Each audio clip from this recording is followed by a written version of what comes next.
Hello friends, आज हम discuss करेंगे code of ethics and ethical principles in nursing के बारे में। आज हम देखेंगे कि नर्सिंग फील्ड में कोड ऑफ एथिक्स कौन कौन से होते हैं और कौन कौन से एथिकल प्रिंसिपल्स हैं। ठीक है, हम स्टार्ट करते हैं। Introduction. It was developed as a guide for carrying out nursing responsibilities in a manner consistent with quality in nursing care. Ethics are rules और प्रिंसिपल्स। हमारा कोड ऑफ एथिक्स का मतलब होता है हमारे कुछ रूल्स एंड रेगुलेशंस जिनको follow करना हर एक कुछ फील्ड के पर्सनल को इम्पॉर्टेंट होता है। ठीक है, हमारे नर्सिंग फील्ड के कुछ एथिक्स होते हैं जिनको हर नर्सेस को फॉलो करना इम्पॉर्टेंट होता है।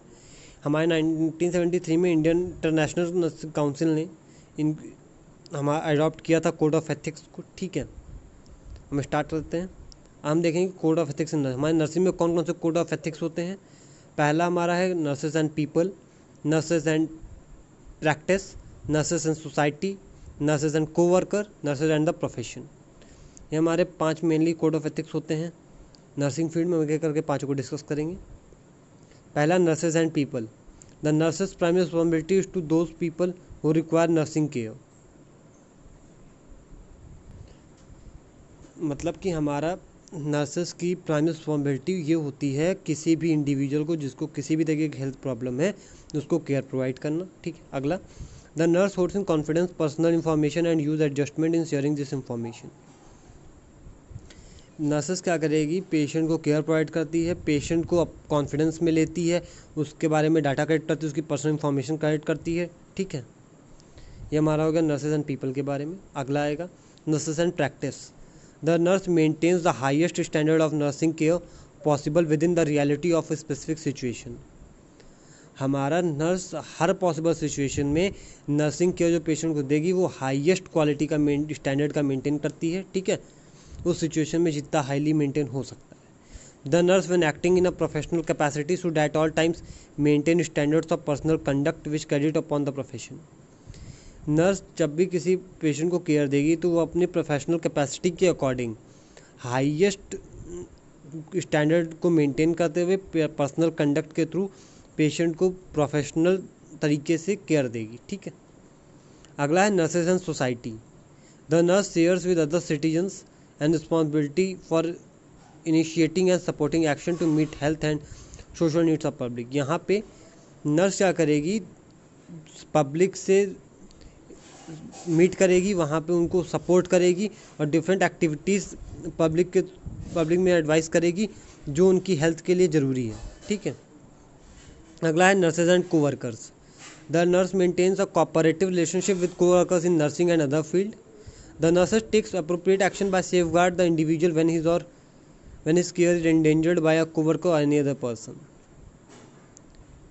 नर्सेस क्या करेंगी, अपने कोवर्कर्स से नर्सिंग फील्ड के दूसरे एरियाज़ के वर्कर्स के साथ मिल के हाई एक अच्छी केयर पेशेंट को प्रोवाइड करेगी और नर्स कुछ उन एक्शन को लेगी जो वो सेफगार्ड करेगी खुद को और पेशेंट को केयर प्रोवाइड करने के लिए। ठीक है, अगला आएगा नर्सेज एंड द प्रोफेशन।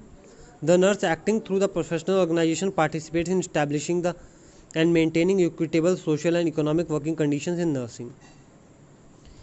ठीक है, नर्स अब कभी पेशेंट को केयर प्रोवाइड करते समय एक और प्रोफेशनल ऑर्गेनाइजेशन में पार्टिसिपेट करती है तो वो उसका प्रोफेशनल स्टेटस मेंटेन करना रहेगा, वर्किंग इकोनॉमिक कंडीशंस को मेंटेन करना रहेगा। ठीक है, अगला हमारा एथिकल प्रिंसिपल्स। हमारे नर्सिंग में कौन कौन से एथिकल प्रिंसिपल्स होते हैं।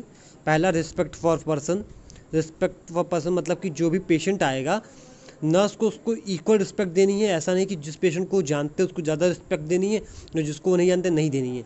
या कोई पेशेंट अगर जिसका लो इकोनॉमिक स्टेटस का उसको केयर नहीं देनी है, जो हाई स्टेटस का उसको ज़्यादा केयर देनी है। ठीक है, कोई भी हमें डिस्क्रिमिनेशन नहीं करना है। रिस्पेक्ट फॉर ऑटोनॉमी, हमें पेशेंट की इंडिपेंडेंसी को रिस्पेक्ट करना है। ठीक है, रिस्पेक्ट फॉर फ्रीडम, पेशेंट को हमें फ्रीडम देना है, उसकी फ्रीडम को रिस्पेक्ट करना है हमें, हम उसको बांध के नहीं रख सकते, उसको हम फ्री रखेंगे।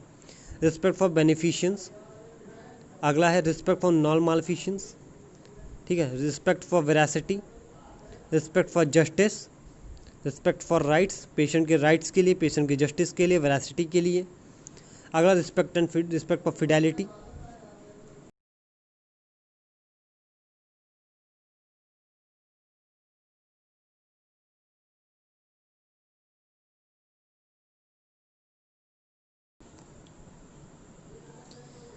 ठीक है, हमने देखा ना, जैसे कि बेनिफिशियंस का मतलब होता है डूइंग गुड, मतलब कि हमें पेशेंट को अगर वो किसी के लिए कुछ अच्छा करे तो हमें उस चीज़ की रिस्पेक्ट करनी है।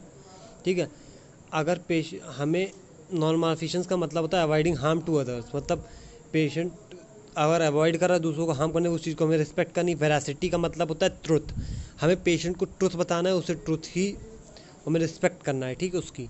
अगला आएगा राइट, जस्टिस। जस्टिस में हम हर पेशेंट को इक्वल ट्रीटमेंट देंगे, किसी को हम कोई डिस्क्रिमिनेशन नहीं करेंगे, हम पेशेंट के राइट्स की रिस्पेक्ट करेंगे, क्योंकि हर पेशेंट को ना कोई राइट्स होते हैं।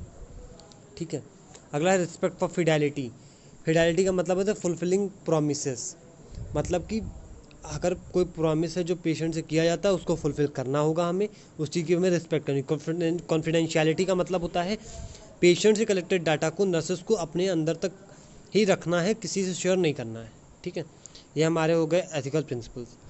आज के सेशन में हम डिस्कस किया code of ethics in nursing और एथिकल प्रिंसिपल्स इन नर्सिंग। आज का सेशन यहीं पे एंड करते हैं। Thank you.